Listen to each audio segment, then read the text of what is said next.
Bonjour, j'espère que vous avez la forme aujourd'hui. C'est Philippe de Web pour vous, la chaîne des business en ligne pour acquérir un revenu complémentaire, voire un revenu complet. Avez-vous pensé à lancer ou développer votre business en ligne grâce à une chaîne YouTube? Avec le blogging, c'est un de mes moyens préférés pour un business en ligne sur le long terme. Dans cette vidéo, je vous donne 2 points à surveiller essentiels et à améliorer pour mettre l'algorithme de YouTube dans votre poche et booster votre chaîne en termes de nombre de vues et d'abonnés. Suivez bien toute la vidéo, car c'est un retour d'expérience qui va vous servir. J'en suis aujourd'hui à ma 100e vidéo et j'ai accumulé beaucoup de connaissances sur le sujet, même si évidemment j'ai encore plein de points à améliorer sur ma chaîne. Je vais vous montrer mes chiffres. J'ai déjà fait une vidéo avec 14 conseils. Je vous mets l'affiche juste au-dessus. Mais aujourd'hui, nous allons nous concentrer sur 2 points essentiels. Et pensez à vous abonner à la chaîne pour ne rien rater des prochaines vidéos. L'algorithme de YouTube est complexe, mais il y a 2 éléments indispensables à prendre en compte pour que YouTube mette en avant votre vidéo. Il y a bien sûr d'autres points, mais je ferai d'autres vidéos sur le sujet. D'ailleurs, vous pouvez mettre en commentaire les sujets que vous voudriez que j'aborde concernant YouTube évidemment. Le premier est le taux de clic. Où trouver le taux de clic sur votre chaîne? Il faut aller dans YouTube Studio. Donc ça se situe ici, ici, YouTube Studio. Donc là, je suis dans mon YouTube Studio et sur chaque vidéo, je peux voir les analytics. On va prendre par exemple celle-ci, données analytiques.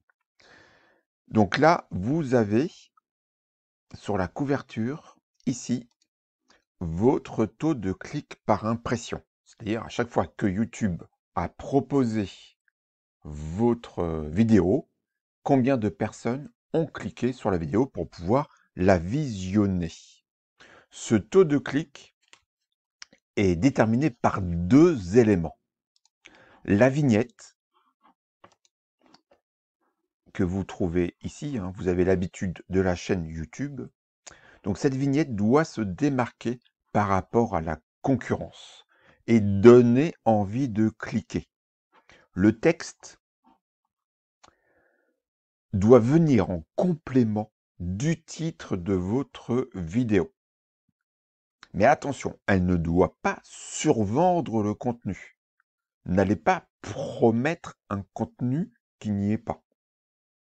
Vous verrez plus loin dans la vidéo pourquoi. Utilisez un outil qui me semble indispensable pour créer vos vignettes. Ce n'est pas la seule solution, mais c'est Canva. J'ai déjà fait des vidéos dessus. Je vous mets un lien d'inscription gratuit en dessous de la vidéo. Canva, voilà, vous avez tous mes contenus que je crée pour mes réseaux sociaux sur Canva. Et là, vous voyez, il y a en tout cas une grosse partie de mes vignettes. La dernière que j'ai mise aujourd'hui. Voilà, toutes les vidéos. Et c'est un outil super pratique pour les créer. Donc pour moi, c'est indispensable. Vous voyez sur ma chaîne l'évolution. Si je reviens sur les premières vidéos, vous voyez, la vignette était totalement différente. J'ai changé en cours de route. Et petit à petit, vous voyez, j'ai des couleurs qui commencent à venir, des couleurs plutôt bleues, pour arriver au résultat d'aujourd'hui, ce qui présage rien de l'avenir, je pourrais éventuellement changer, modifier petit à petit, en fonction des résultats. Bon, là, c'est des shorts, c'est autre chose. Donc, vous voyez, mon style s'est affirmé. Et j'essaie de me différencier de la concurrence. Après, on aime ou on n'aime pas, c'est pas le sujet. Ce sera votre vignette ce sera votre marque de fabrique. Il faut que vos abonnés, vos futurs abonnés, en voyant cette vignette, ils vont savoir que c'est vous, tout de suite. Ça, c'est important. Le taux de clic est déterminé aussi par le titre. Donc, c'est ce qui se situe ici. Il faut trouver les bons mots-clés par rapport à votre contenu. Pour cela, il y a un autre outil indispensable, c'est TubeBuddy, qui vous permet de trouver des mots-clés. Je vous mets un lien d'inscription sous la vidéo. Il y a une version gratuite, il y a des versions payantes. Si vous souhaitez des tutos sur TubeBuddy, dites-le moi en commentaire. Une petite démo rapide. Là, j'ai une fonctionnalité qui s'appelle Keyword Explorer. Si je cherche un mot-clé, je ne sais pas, par exemple, business en ligne, vous voyez, il me propose en dessous déjà des mots-clés qui pourraient correspondre. Ça peut même me donner des idées de vidéos. Mais faisons simple aujourd'hui, business en ligne, je ne sais pas, affiliation. Quelque chose qui correspondrait à la thématique de ma chaîne.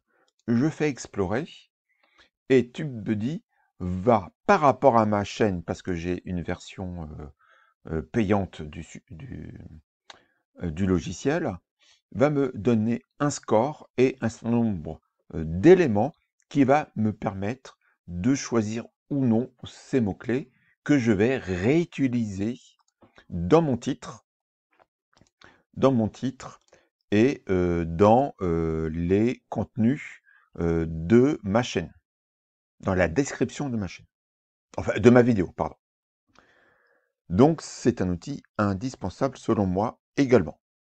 Le second point à surveiller, le second point essentiel à surveiller, en plus du taux de clic que nous venons de voir, c'est le watch time. C'est la durée moyenne de visionnage de vos vidéos. C'est tout simplement le contenu, en fait. C'est l'importance de votre contenu. La vignette et le titre, plus la description de votre vidéo, évidemment, sont censés drainer des personnes susceptibles d'être intéressées par votre contenu vers votre vidéo.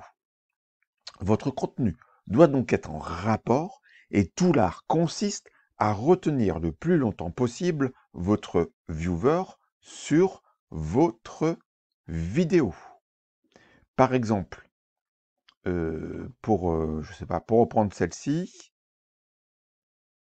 donc avec un bon taux de clic de presque 6%, j'ai une durée moyenne de 3 minutes 15. Alors évidemment, YouTube compare évidemment également par rapport à la durée de la vidéo. Mais là, 3 minutes 15, on va dire que c'est indiqué, j'allais vous le dire, à peu près comme d'habitude, c'est dans ma moyenne. C'est un élément que je vais améliorer. Et on peut avoir, je vais prendre une vidéo qui a bien fonctionné, c'est celle-ci. Là, regardez, j'ai un taux de clic 8,2% qui est vraiment bien. Et quand je regarde le watch time, il est de 5 minutes 47, ce qui est très bon pour ma chaîne. Si toutes mes vidéos étaient aux alentours de 5 minutes, ce serait vraiment parfait, mais ce n'est pas encore le cas. Donc, YouTube met en avant ma vidéo par près de 6500 impressions. Donc, il a proposé 6500 fois ma vidéo par rapport aux recherches ou par rapport à des impressions suggérées. Et ça m'a ramené 526 vues, ce qui est très bien pour cette vidéo. Et elle a été vue, vous voyez, 762 fois. Donc, grâce à ces analytiques, je peux voir les vidéos qui ont bien fonctionné ou pas. Vous voyez, là, 760, 575 vues, presque 500 vues pour celle-là. Ici, 3285 vues. Ici, 1356 vues. Alors, ma chaîne est assez jeune. Elle a à peine 1 an. Mais ce sont ces résultats-là, ces analytiques qui me permettent d'améliorer à chaque vidéo, d'améliorer ma vignette, mon titre et mon contenu. J'ai des éléments par rapport au contenu, donc évidemment, c'est le rythme de votre contenu, le script, l'histoire que vous racontez, le copywriting, etc. Mais les analytics permettent de me donner également des éléments, des pistes d'amélioration. Je vais vous montrer ça de suite.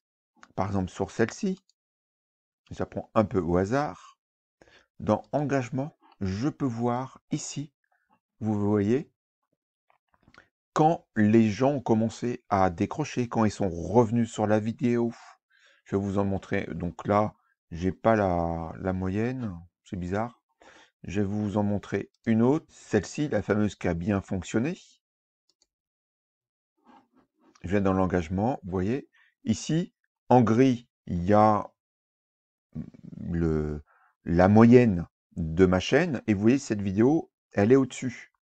Donc, pour YouTube, c'est un indicateur comme quoi le contenu intéresse les personnes qui regardent cette vidéo.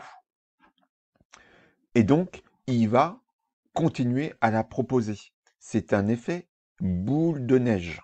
C'est vraiment un effet boule de neige. Évidemment, il faut avoir de la data pour commencer à pouvoir analyser vos pratiques. Moi, il y a certaines vidéos qui sont des bides. C'est celle-ci, je crois. Voilà. Voilà. Vous voyez, taux de clic 1,4%. C'est insuffisant pour que... Il y a eu combien de vues? Il y a eu 34 vues. C'est insuffisant. Je peux rattraper le coup, si vous voulez, en retravaillant le titre, en retravaillant la vignette, peut-être la description. En termes de watch time, c'est pas mal. Pour ceux qui l'ont regardé, c'est un peu plus que la moyenne. Mais là, j'ai quelque chose à retravailler.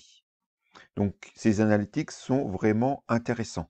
Donc, un minimum de 30 à 50 vidéos semble être une bonne base pour pouvoir analyser petit à petit vos pratiques. Sachez que développer une chaîne YouTube demande de la régularité dans les publications des vidéos et de la persévérance, car les premiers résultats pour votre business sont sur le long terme, 6 à 12 mois minimum, selon votre thématique, selon votre régularité justement. Mais l'aventure en vaut vraiment la peine, c'est vraiment passionnant, j'en suis la preuve vivante. Vous pouvez me contacter si vous avez des questions. À bientôt pour une prochaine vidéo. Ciao!